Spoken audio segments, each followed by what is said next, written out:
Hey there. Subscribe to my channel. And also press this bell icon. So you never miss any new updates. घूमा करते हैं। बाप सोचता था 5 minute मेरे पास भी बैठेगा, थोड़ा सा प्रेम की चर्चा पिता पुत्र कर लेंगे। हर बाप अपने बेटे से प्रेम की आशा रखता है। हर माँ अपनी संतान को आंखों से देखना चाहती है। कितनी महिलाएं, मैं छत्तीसगढ़ में जाता हूँ तो वह कहती हैं तुमको देखे क्या मन रहा है तो आयल है। वो दर्शन वर्शन जानती नहीं, देहाती टाइप की है। भारत देश में एक 80 साल की माता जी है। वो जब फोन करती है तो ऐसे बोलती है, तुम कहाँ हो? तो हम बोल देते हैं हम इस समय मध्य प्रदेश में। तुम फोन काहे नहीं उठा दी तो बताओ पहले।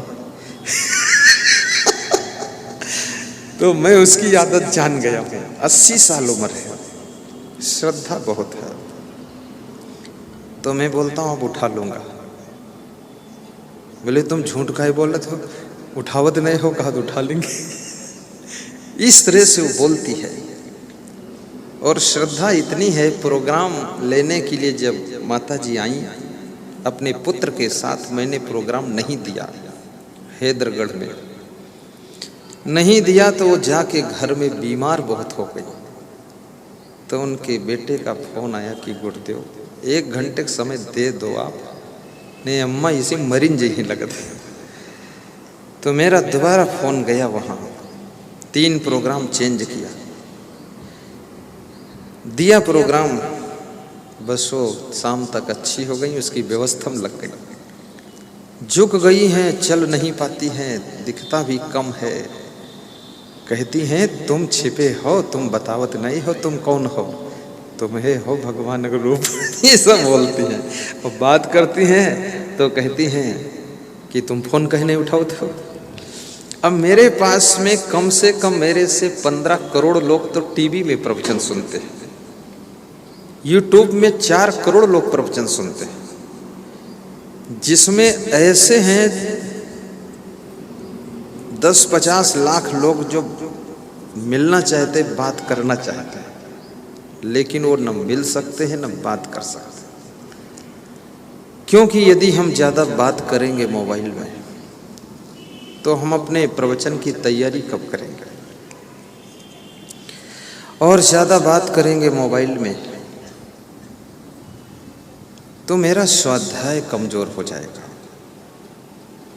इसलिए याद रखना, सेव फल तुम खाते हो, लेकिन सेव के पेड़ को देखने के लिए कोई बिरले जाते हैं। सेव खा लेते हो, सेव की कीमत चुका देते हो। गुरुदेव की वाणी सुनना और योग बन जाए तो दर्शन करना। और उनके प्रवचन की कीमत यही है कि 10 लोगों को और बताना कि तुम भी प्रवचन सुनो, बस समझ लो कीमत चुक गई।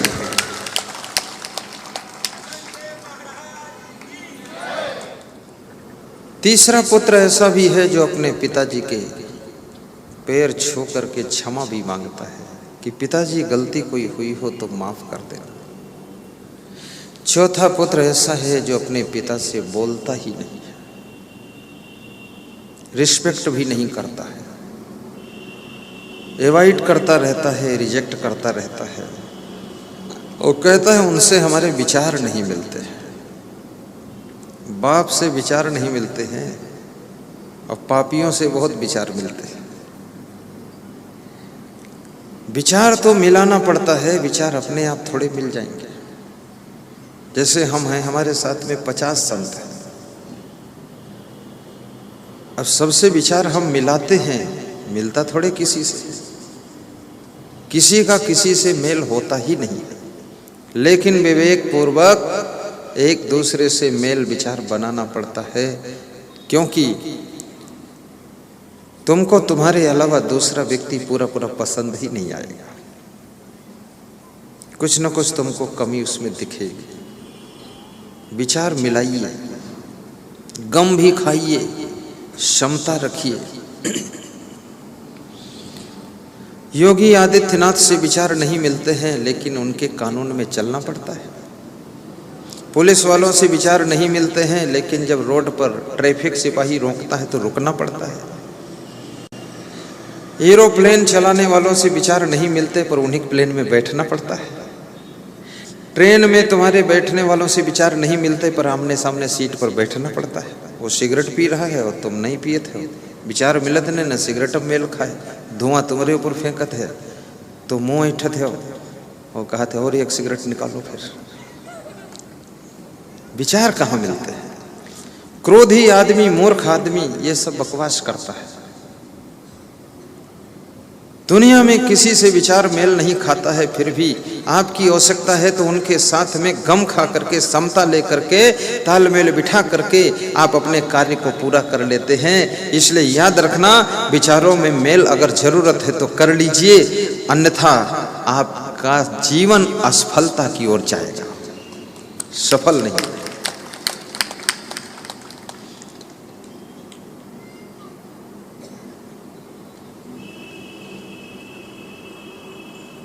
कितने लोग सर्विस करते हैं, प्राइवेट नौकरी करते हैं, कहते वहाँ के जनरल मैनेजर से विचार नहीं मेल खाते। 3 महीने नौकरी किया, छोड़ दिया। दूसरी कंपनी में गए, वहाँ नौकरी किया, बोले वहाँ असिस्टेंट मैनेजर से विचार मेल नहीं खाते, वहाँ छोड़ दिया। 10 साल में 10 जगह नौकरी बदला है, कहीं उनका प्रमोशन नहीं हो पा रहा है, ना वेतन बढ़ पा रहा है, क्योंकि उनकी शुरुआत ही हो पाती हर जगह। वो कभी ये नहीं सोचते हैं क्या मैं पूरा सबके पसंद का कार्य करता हूं। आपके पिताजी जैसे हैं तैसे हैं, मिट्टी तो मिट्टी है, लेकिन मिट्टी ने अपने भीतर से गुलाब के फूल को पैदा किया है, इसलिए मिट्टी को धन्यवाद है कि तूने गुलाब पैदा किया है। आपके माता पिता ज्यादा बुद्धिमान नहीं, ज्यादा होशियार नहीं है, ज्यादा खिलाड़ी नहीं है, ज्यादा तुम्हारी तरह स्ट्रिक्ट लेटेस्ट नहीं रह पाते, मॉडर्न, लेकिन तुम जैसे बालक को, बुद्धिमान सपूत को उन्होंने जन्म दिया है।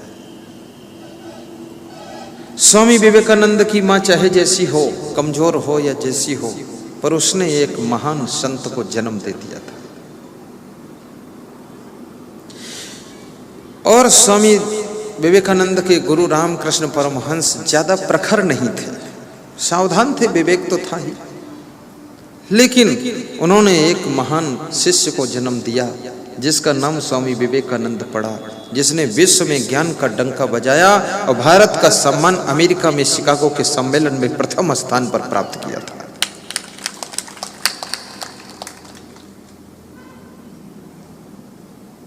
गुरु का बहुत बड़ा महत्व होता है। कल एक हमारे यहाँ भक्त जी आए थे, उन्होंने गुरु की महिमा आधा घंटे सुनाया है, मुझे बहुत अच्छा लगा। मुझे ऐसा लगा अगर ये मंच पर सुनाते तो बहुत ही ज्यादा इसका इम्प्रेस आता। श्रद्धा से भरा हुआ दिल हो, मन में समर्पण हो, सेवा के लिए हाथ और पैर तैयार रहे, जो अपने मनमाने विचारों से न चले और गुरु के संकेत को समझ करके अपने जीवन को सक्रिय करे, उसी का नाम परम शिष्य होता है, उसे परम शिष्य कहते हैं।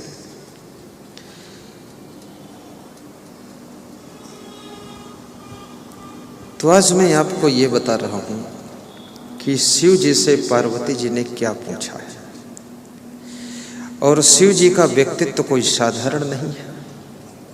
शिव जी पार्वती जी को हमेशा देवी कहकर पुकारते थे।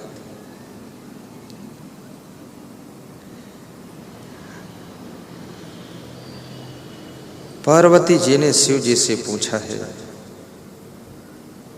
कि हे भगवान, वो उनको भगवान कहती थी। राक्षसों के लक्षणों का वर्णन कीजिए, आप बताने की कृपा कीजिए कि राक्षस कैसे होते हैं। शिव जी कहते हैं, खाएं कबाब शराब सरोजा, निस्दिन पर नारिन कहाँ खोजा, मानहि मात पिता नहीं देवा, साधुन से करवावै सेवा, जिनके यस आचरण भवानी तेज। और पूरी वगैरह 8 जगह बांध दीजिए, 8 जगह बांधिए, तब तक हम जयप्रकाश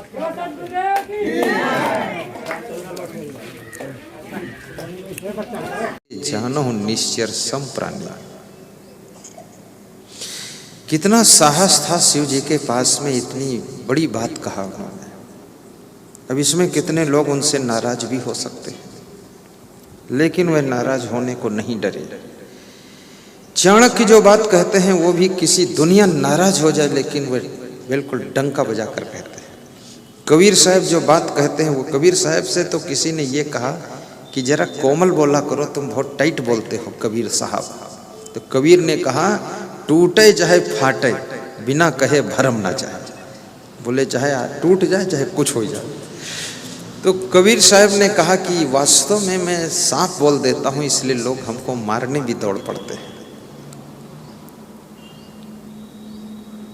तो लोगों ने कहा मत बोला करो। तो कबीर साहब कहते हैं, बिना कहे मुझे रहा न चाहिए, बिना कहे रह नहीं पाऊंगा। बिरही लैले कोकुर खाई, बिना कहे मुझे रहा न चाहिए।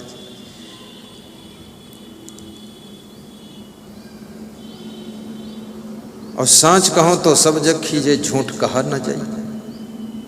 संत कबीर कहते हैं, सच कहता हूं तो सब लोग नाराज होते हैं। तो किसी ने कहा सच मत कहो, थोड़ा झूठ कहो। बोले झूठ कहा ना जाए, झूठ कह नहीं पाऊंगा। तो किसी ने कहा फिर चुप रहो। तो बोले बिना कहे मुझे रहा ना जाए। ये समस्या उनकी, कहते बिना कहे मुझे रहा ना जाए।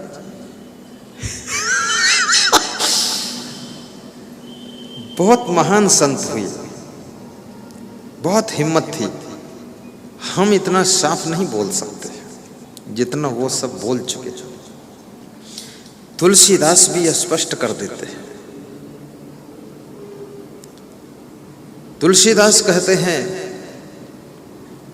घट में है सूझे नहीं लानत ऐसी जिंद, तुलसी यह संसार को भयो मोतिया बिंद।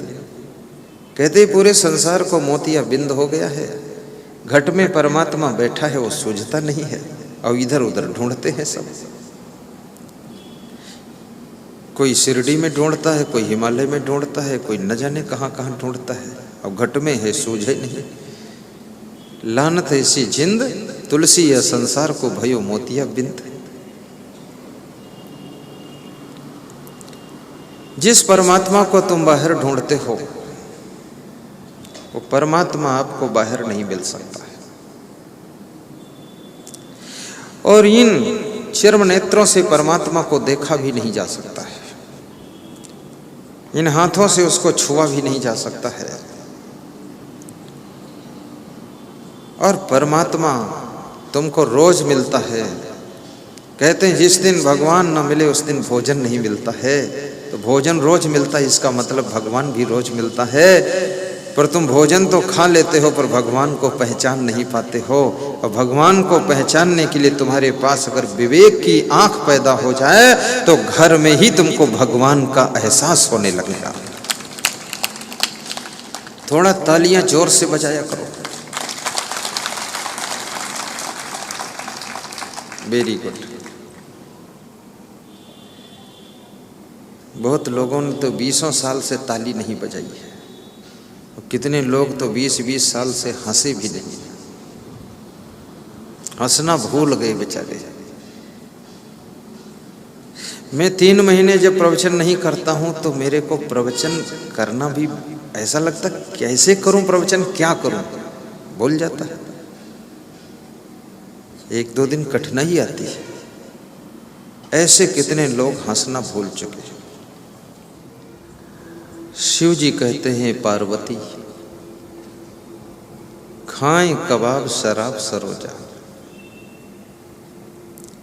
जो मांसाहारी लोग हैं, जो हिंसा करते हैं, उन्हें राक्षस कहा जाता है, क्योंकि बिना हिंसा के मांस मिलता नहीं है। और प्रकृति ने मनुष्य को शाकाहारी प्राणी बनाया है। जो जीभ से चाट करके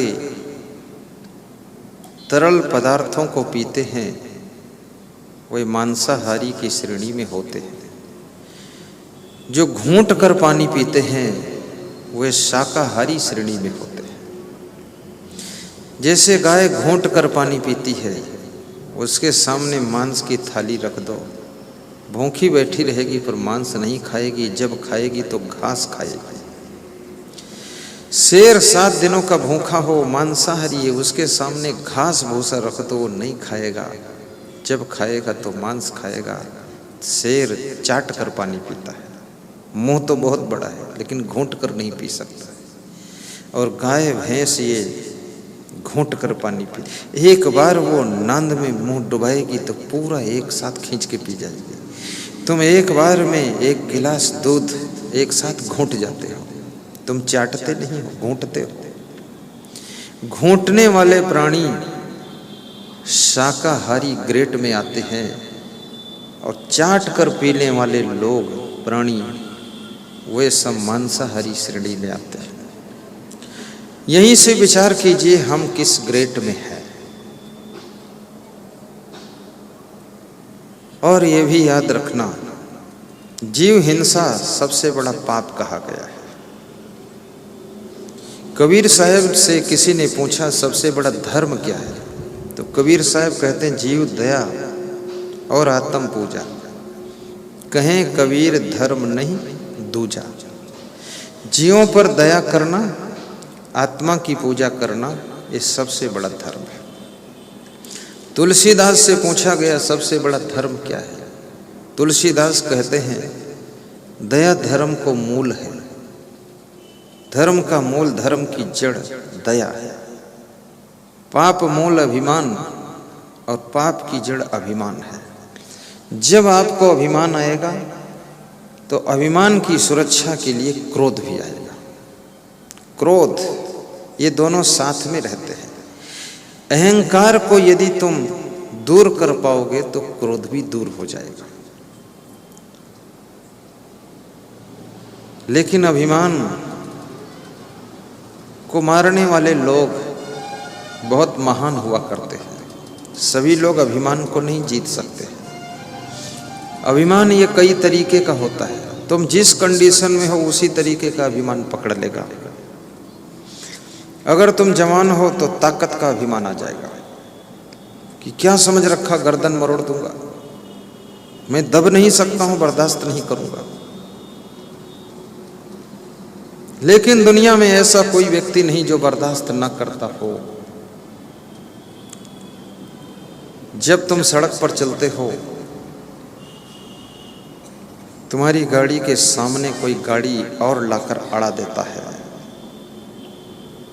तुम्हारे गुस्सा तो बहुत आती है, लेकिन जब देखते हो हमसे ज्यादा पहलवान है वो, तो तुम अपनी गाड़ी उतार कर साइड में कर लेते हो, बैक कर लेते हो, क्योंकि तुम्हारी हड्डियों को सुधार देगा वो। बहुत लोग सड़क पर गाड़ी खड़ी करके मारपीट करते देखे गए, लपटी लपटा, उतनी देर में साइड कर लेते तो निकल जाते। मारपीट हुई है, मारे भी बहुत गए। और गाड़ी में पत्नी बैठी, वो देख रही है कि हमारे पति देव की पिटाई चल रही, तो वो भी खुश हो रही है कि घर में गरजता था, कम से कम यहाँ ठोकाई हुई तो। नालायक पीटा गया, ठीक है। सहनशीलता तो सबको रखना ही पड़ता है। गम खाए बिना तुम्हारा कोई सिस्टम नहीं चल सकता है। गांव में जिसको प्रधान चुनते हो वो उल्टा काम करता है, उसकी भी तुमको गम खाना पड़ता है। और जिनको तुम विधायक और सांसद चुनते हो, खूब झंडा लेकर उनके पीछे घूमते हो, जिंदाबाद जिंदाबाद, और वही तुमको बर्बाद करते हैं और तुम कुछ नहीं कह पाते हो। सड़कों में गड्ढे हो जाते हैं, रेलवे लाइन के नट बोल्ट खुल जाते हैं, ट्रेन पलट जाती है, मर भी जाते हैं लोग, लेकिन तुम किस पर क्रोध करते हो? सह करके चुपचाप बैठ जाते हो, क्योंकि जानते हो अगर उनसे पंगा लेंगे तो टमाटर की चटनी बना देंगे हमको। तुम तो उन्हीं से गुर्राते हो, गरजते हो जिनको कमजोर समझते हो। जोरदार व्यक्ति सामने आ जाता है, तुरंत नम्रता आ जाती है। विवेकवान तो अपने विवेक से सबसे नम्र रहता है। जो लोग अपने माँ बाप को गुस्सा दिखाते हैं, ऐंठ दिखाते हैं, बहुत मूर्ख होते हैं। माँ बाप को गुस्सा दिखाकर तुम कौन बाजी मार लोगे? ये बूढ़े माँ बाप, इनकी बूढ़ी हड्डियां आपके शरीर के पालन पोषण में टेंशन करके ये इतने कमजोर हो गए। अब इनको तुम धक्का मारने के लिए ऐंठ कर खड़े हो गए। तुम्हारे जैसा मूर्ख और कौन होगा? ये तुम्हारा शरीर इनकी कमजोर हड्डियों को सहारा देने के लिए। वीर शिवाजी ने अपनी मां से कहा था, मां, मैं अपने शरीर का चमड़ा निकाल करके जूते बनाकर तेरे को पहनाऊं तो भी तेरे ऋण से मैं उऋण नहीं हो पाऊंगा। तो मां ने कहा, बेटा, तूने इतने वीरता के काम किए हैं कि तुझे वीर शिवाजी लोग कहते हैं, और तेरी वीरता के कारण मुझ जैसी नारी को लोग वीर माता जीजाबाई कहते हैं। ये बहुत बड़ा तोहफा दिया है तूने। जिस बेटे के आचरणों से, कर्मों से, स्वभावों से उसकी माता को भी एक विशेषण की उपाधि मिल जाए, ये कोई छोटी बात है? मां ने कहा, लेकिन एक बात बेटा कहूंगी, ये जो तेरा शरीर है इसको तू अपना क्यों मानता है? ये शरीर भी मेरे शरीर से बनकर पैदा हुआ है, और इसका तो चमड़ा उतार कर जूते पहनाएगा, तो ये शरीर तो मैंने ही दिया है, इसमें तू कौन बड़ी बात करेगा? तू कुछ और कर, देश की, भारत माता की सेवा कर, बाकी मैं तो ऐसे ही खुश हूं। तुम अच्छे काम करो, तुम खुश रहो, तो माता पिता तो ऐसे खुश रहते हैं, उनको और क्या चाहिए? शिष्य जब उच्च कोटि की साधना करता है, तपस्या करता है, तो गुरु तो ऐसे ही खुश हो जाता है। गुरु को हम दे क्या सकते हैं? क्या दोगे तुम? विशाल देव ने लिखा है कि नासवान तन सेवा तुम्हारी बोध अनासी चीज है। हे गुरुदेव, आपने हमको अविनाशी आत्मा का ज्ञान दिया है, हम तो आपकी जो सेवा कर रहे हैं वो नासवान सेवा है। आपका शरीर नासवान है, इसकी सेवा हम करते हैं, पर आपने अविनाशी अमर आत्मा का बोध प्रदान किया है। आपने तो वो ज्ञान दिया है जो कभी मरने वाला नहीं है, और मैं तो वो सेवा करता हूँ जो मर जाने वाली सेवाएं भी हैं।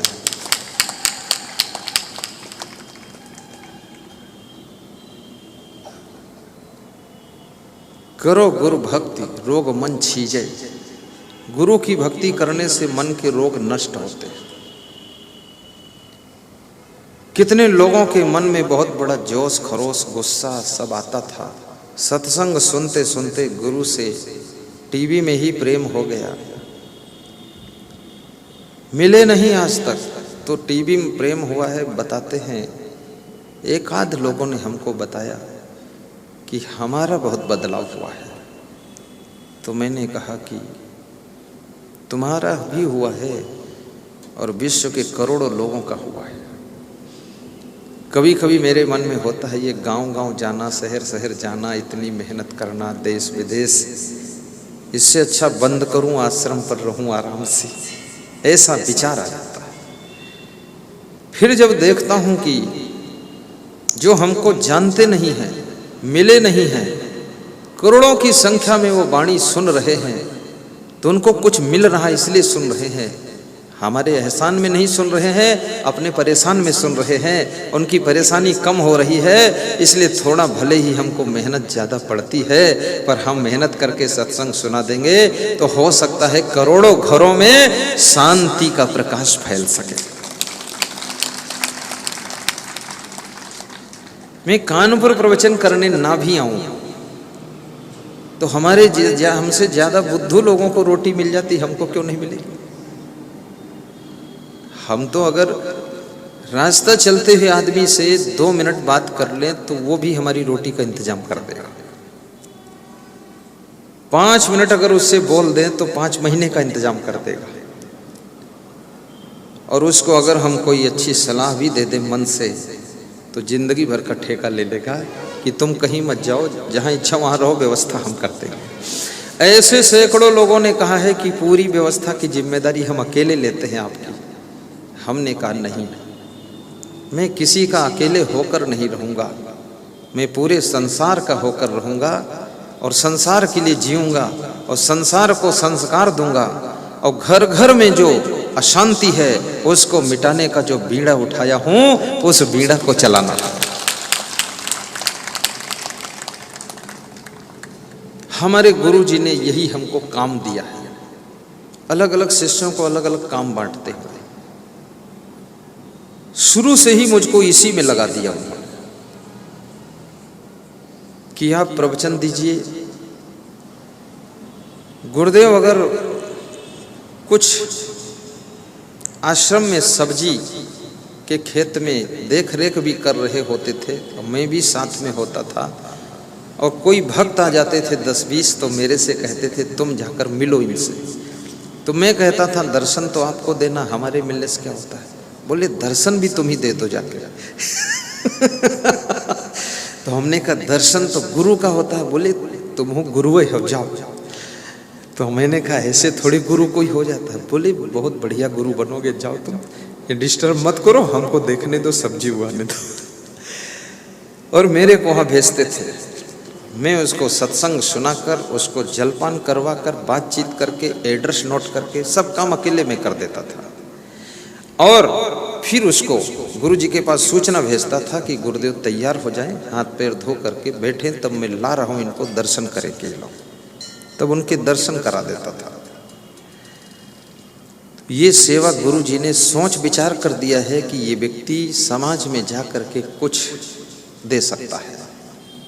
और ये जो मैं सुना रहा हूँ ये सब ज्ञान गुरु जी का है, बस उसको मॉडिफिकेशन थोड़ा मैं करता हूँ। 11 साल अपने साथ में मुझे रख करके उन्होंने एक एक बात सिखाई है। बैठना उठना, खाना पीना, सोना जागना सब सिखाया है, चलना फिरना सिखाया, साफ सफाई सिखाई है। हमारे गुरुदेव भोजन करते हैं, उनकी थाली में एक भी जूठन का कण नहीं मिल सकता है। आपको लगेगा मांझ धोकर थाली रखी गई है, लेकिन नहीं, अभी खाया है उसमें। और मैं खाऊंगा उसमें एक कण आपको नहीं मिलेगा जूठन का, क्योंकि उनके साथ में 11 साल तक देखा हूं।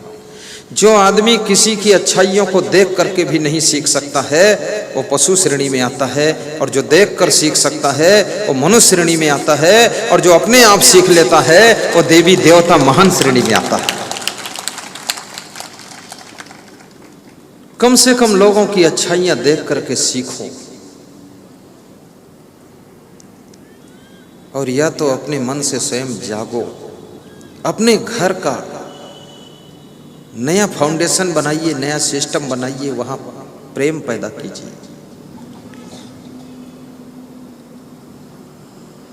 और अधिकतर शास्त्रों में यही लिखा है कि आत्मा में परमात्मा होता है। अगर किसी आदमी को सताओगे तो समझ लो तुम परमात्मा को ही सता रहे हो।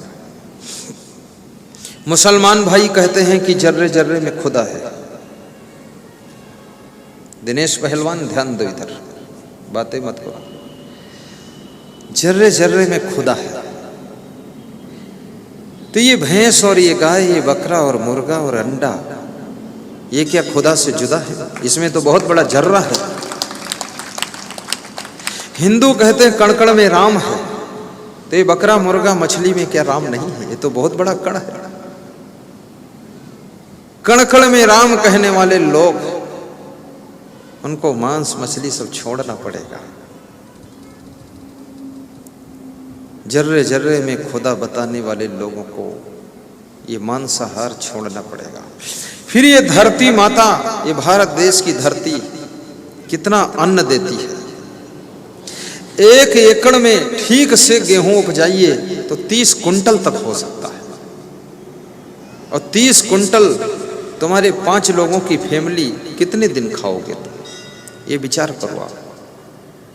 30 कुंटल। अभी गुजरात के एक विजय भाई पटेल हमारे परम भक्त हैं, बेटा क्रियांक नाम है, वो कनाडा गया हुआ है।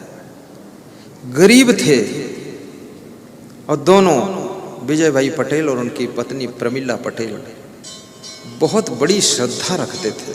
मैं उनके घर में तो कभी रुका ही नहीं, सिर्फ 10 मिनट के लिए गया, पड़ोस के घर में रुकता था। तो गांव में सबसे ज्यादा उनकी श्रद्धा थी और खेती करते थे। तो कह रहे थे टमाटर गुरुदेव इतना उगाता हूं कि 2 टमाटर के पौधों से मेरे घर में पूरी सब्जी बन जाती है, और बाकी मैं 10 एकड़ टमाटर उगाता हूं, 20 लाख रुपए टमाटर से कमाया। अगर अच्छा लगा तो like share comment and subscribe जरूर करें। जय हिंद, जय भारत।